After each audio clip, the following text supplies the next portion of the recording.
Hello everyone, Baker here from Man vs. Debt, and today's post is going to be completely a video post, which is going to be good news for some of you that like to share and interact in this way, and it'll be bad news for those of you that don't like to hear me ramble on. But as I said last week, and as I've talked to you some of you about, I'm interested in developing my presentation skills and developing my video skills to be able to do this more efficiently. So unfortunately, for those of you that don't like it, this is going to be part of it. So today, specifically, however, I like to contemplate the question, or a question that has been on my mind the last few days, and that is, what is the actual purpose for a budget?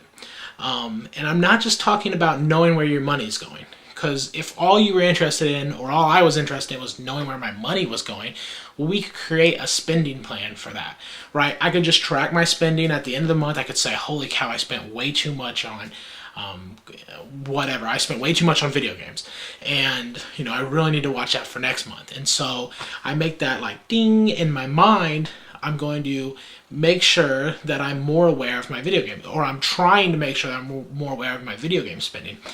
And this strategy works effectively for some people, and I'm definitely not knocking this strategy. Some people are able to just do that effectively, but to me, that's just tracking spending. Some people call that a spending plan, even, where they just kind of look over their spending and try to focus on some categories and not focus so much on the categories they're doing well. Today, I'd like to really get to the heart of what's the purpose of a budget, though. What's the purpose of planning those numbers out ahead of time and trying to stick to them? And we'll come back to this a little bit later because it's where I ended up, but it's not where I started. Where I started was specifically in my grocery category for this month. And a little bit of background for those of you who haven't followed the budgeting updates. My wife and I leave in under 5 weeks, 4.5 weeks for Australia. And about a month and a half ago, we decided to take the 10 weeks we had left remaining here in the States and put them on one big budget. And the idea behind that was that we would kind of focus us on the trip, and we would see as our expenses wound down and as we got prepared for the trip, it would kind of just point us on that direction. Because when we go to the trip, there's going to be a definite point where we don't have any U.S. expenses except for our student loans, which we've already planned for. And we're going to be entering into a bunch of Australia expenses. So for us, that was just a good way to kind of narrow it down and focus and say, this is what we need to do before we leave to kind of keep us on track. That's the positive of it. The negative of it is that we haven't been able to evaluate the budget every 4 weeks like you would on a monthly budget. So we haven't been able to make those adjustments. And I think that plays in to what we're going to talk about a little bit today. So that's sort of the background. And yesterday, we went to the grocery store. We used the cash envelope budgeting system, and we spent all but $7 in our cash envelope. So if you didn't catch that, we have 4.5 weeks left and $7 in our cash envelope, right? So we under budgeted, or we went over budget. No big deal. We've done it before. I'm sure we'll do it again. Those of you who have tried budgets, I'm sure you did it in some categories. That was how I first thought of it. I thought, no big deal. We got to eat, right? You don't have a choice. We'll learn from it. We'll move on. That was my initial thought, and that was kind of like, okay, that's what we're going to do. But as I thought about it more, I really thought, there are some things that we could be doing, or we could have been doing, we still could be doing, to lower the amount we're spending in that area. First of all, we don't do a great job of couponing. We're the type of couponers, I don't know if you're the same, where like if the coupon jumps out of the page and hits us in the face, we'll use it. If it's right there and it's like, peanut butter, and I know I'm going to buy that peanut butter, well, I'm not that lazy to not take that coupon.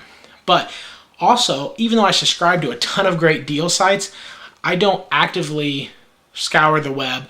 I don't look for coupons. We don't go through the Sunday newspaper and clip out coupons.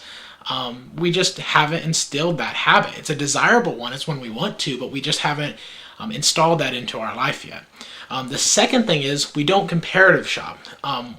We leave money on the table in order to have convenience, because we just go to one place and get all of our groceries there. And I'm sure that's common for for some of you guys too. But we could make a lot more money by comparatively shopping and saying, okay, broccoli's cheaper over here than it is here, and you know, baby food is way cheaper at Kroger than it is Walmart, and all these different categories.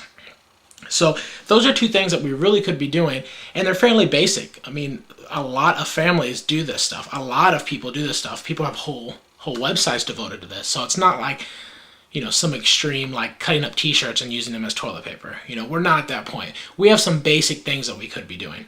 So that kind of got me thinking. On one hand, I had, we went over budget. You know, we've been trying to do well. We bought pretty frugally the last couple weeks. We just went over budget, you know. It's just live with it, learn from it. And on the other hand, we could be doing some of these things, some of these habits that we want to do that we're not doing to save money. And then it just kind of clicked in my mind, you know, that's the point of a budget.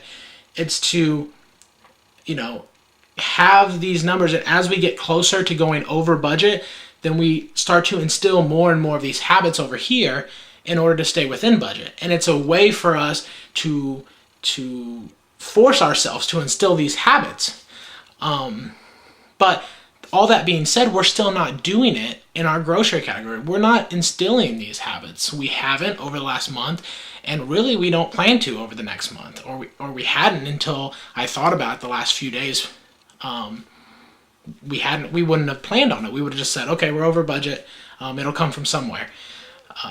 So I don't know how to get that in my grocery, because we have it in other categories. If you look at entertainment, what happens when we run out of entertainment money in the envelope? Well, we scour the internet for free activities to do, free museum visits here in Indianapolis, or you know, free concert being put on at a local park, or we call our friends and have board game activities. We're very good about using other categories of our budget to instill habits that say we're going to meet these categories, we're gonna do this. But in our grocery budget, we just make excuses. You know, we're not committed enough to install those habits yet. So that's just basically what I wanted to share with you. That's what I wanted to kind of get off my chest, and I thought that a video would be a good way to be able to explain this, opposed to trying to fit this into some sort of printed material for you. So some things I'd like to have you add in on the discussion, or I would like to elaborate further on, are: is this a shared experience? Is this something that you've gone through as well? What categories do you struggle with, and how have you been able to overcome those categories and really instill those habits to meet it? So that's one. What categories have you been able to do that with? Two is, and this is kind of another issue, but is it, or have you found in your life that it is, it's from squeezing your budget too tightly? Like, we've really been squeezing our grocery budget, and I'm not sure if we put too much pressure too quickly. If you can understand what I'm saying, we didn't give ourselves time to develop those habits. We're kind of just forced into it, and it might have been better had we eased into it and developed these habits slowly. Have you experienced that? And then 3, do you have any specific grocery tips? Because let's be honest, that's our specific problem. So I just wanted to get that, and like I said, share that with you. If you have any feedback for me, I'd love to hear it. And what does a budget mean to you? What is the purpose of a budget in your life? Do you budget? Do you do the spending plan? And do you agree with me? Is the overall point of a budget to instill these habits that we want to instill, but we're making excuses for? So once again, thanks for listening if you made it all the way through the video, and I'd be honored if you leave some comments and continue this discussion down below the video. So thanks, have a good day.